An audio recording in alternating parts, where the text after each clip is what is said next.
Good morning বন্ধুরা, তোমরা সবাই কেমন আছো? আশা করছি তোমরা সবাই ভীষণ ভালো আছো। তোমাদেরকে নতুন আরেকটি ভিডিওতে অনেক অনেক স্বাগত।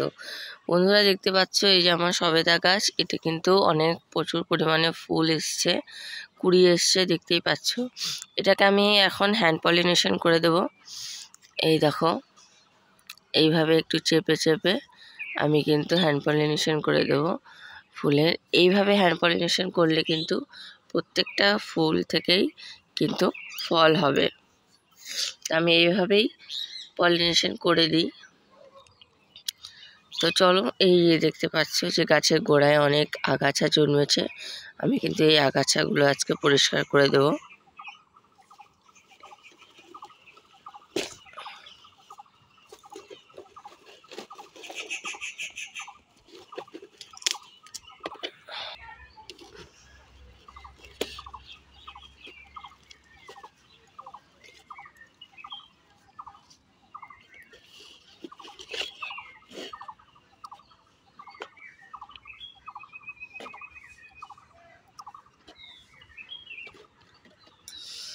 দেখেছো, গাছটা কিন্তু ভীষণই ছোট, কিন্তু দেখো কিভাবে ফুল এসছে মাত্র একটা ডাল থেকে। মানে দুটো ডাল ছড়িয়েছে, তাতেই দেখো ফুলের কি পরিমাণ ফুল এসছে। আর এত ফুল আসার কারণ, আমি এর মধ্যে একটা খাবার দেই। তোমাদেরকে ভিডিও শেষে বলবো যে আমি কি খাবার দেই এই গাছটাতে। তো আমার ভিডিওতে কন্টিনিউ থেকো শেষ পর্যন্ত। আর আমার ভিডিওগুলো ভালো লাগলে লাইক, কমেন্ট, শেয়ার, সাবস্ক্রাইব করতে একদম ভুলো না। তো চলো ভিডিওতে যাওয়া যাক। এই যে দেখো বেগুন গাছ, এই বেগুন গাছটাতে কিন্তু প্রচুর পরিমাণে ফুল এসছে। চলো তোমাদের আরেকটা জিনিস দেখিয়ে দিই। এই দেখো আমার কুমড়ো গাছটা, দেখো কত ফুল এসছে।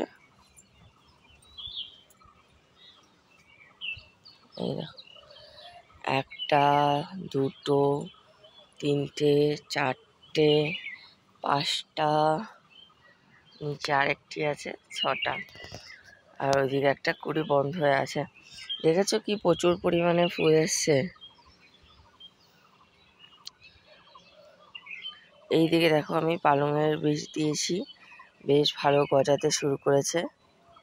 এইদিকে আমি রোজই টমেটো ছিঁড়ছি, কিন্তু টমেটো আর শেষ হওয়ার নাম নিচ্ছে না। প্রত্যেক দিনই কিন্তু আমি এর থেকে ভালো পরিমাণে টমেটো পাচ্ছি। আর এইদিকে এই টমেটো গাছগুলোতেও কিন্তু ফলন আছে এখনও, তবে এই গাছগুলো কিন্তু প্রায় শেষ হয়ে এসেছে। আর এই বেগুন গাছটাকে আমি গ্রাফটিং করেছিলাম, এই যে এখানে তোমরা দেখতে পাচ্ছ, এখানে গ্রাফটিং করেছিলাম।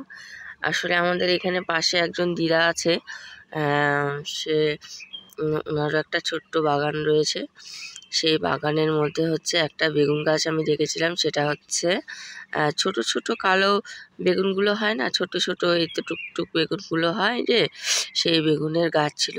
আমি দিদাকে বলেছিলাম বীজ রাখতে, তো দিদা সেই বয়স্ক মানুষ তো, বলে বীজ থেকে কি গাছ হয়। তো সেহেতু আমি দেখলাম যে উনি হয়তো নাও রাখতে পারে বীজ। তো আমি দিদাকে বললাম যে তুমি আমাকে একটা ডাল দাও। তো দিদা ডাল দিয়েছিল, আমি সেই ডালটা এনে এখানে গ্রাফটিং করে দিয়েছিলাম। তো গ্রাফটিংটা আমার সাকসেসফুল হয়েছে। এই দেখো ফুলও চলে এসছে। আর আমি কিন্তু এখান থেকে ফল হলেই সবার প্রথমে আমি এখান থেকে বীজ রেখে দেবো। আর এটা না ভীষণ, ওই গাছটা প্রায় 3 বছর হয়ে গেল। হ্যাঁ, এরকমই হবে, 2 বছর হবে, 3 বছর না 2 বছর হবে। 2 বছর থেকে কিন্তু গাছটাতে প্রচুর পরিমাণে ফল দিচ্ছে। আর আমার এত দেখে লোভ লেগেছিল যে গাছটা বেশ আমাকে করতেই হবে। তো আমি এটা নিয়ে এসে আমি করে নিলাম। আর এখানে দেখো আমার বটবটি গাছে কিন্তু বেশ ভালো ফলন ধরছে, দেখছো? এই দেখো, আর কি লম্বা লম্বা ফলন হয়েছে, এই দেখো। আর প্রচুর কুড়ি এসছে, প্রচুর ফুল এসছে, একদম গাছটাও কিন্তু চেহারাটা ভীষণ ভালো হয়েছে। আর এই গাছের চেহারা এত ভালো কেন হয়েছে, কি আমি খাবার দেই এতে, তোমাদের কিন্তু সমস্তটা বলবো, ভিডিওতে সম্পূর্ণ থাকবে যে কি করে এতটুকু মাটির মধ্যে এত সুন্দর চেহারা আর এত গাছে ফলন হয়েছে। চলো চলে এলাম দেখতে দেখতে ভিডিও শেষ প্রান্তে। এই যে এই গাছটাতে আমি কি খাবার দিই বলো তো? এই গাছটাতে আমি খাবার দিয়েছি হচ্ছে পুঁটি মাছ।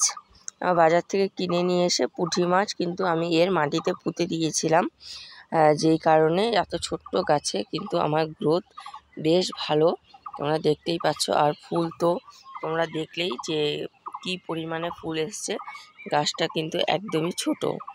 তো চলো তোমাদেরকে বলে দিই আমি যে আমার বরবটি গাছে আমি কি খাবার।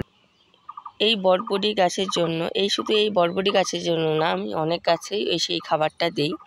সেটা হচ্ছে সর্ষের খোল, বাসি ভাত পচা, আর হচ্ছে তার মধ্যে গুড়, তারপরে মাছ, এগুলো সব আমি একদম পচিয়ে একটা যে এই দেখতে পাচ্ছ এইটার মধ্যে আমি রেখে দিয়েছি।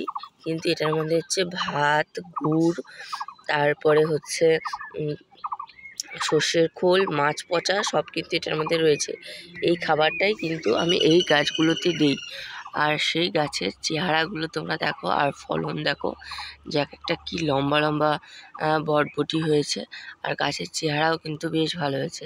তো বন্ধুরা, আজকের মতো ভিডিওটা এখানেই শেষ করছি। দেখা হচ্ছে নেক্সট ভিডিওতে। টাটা।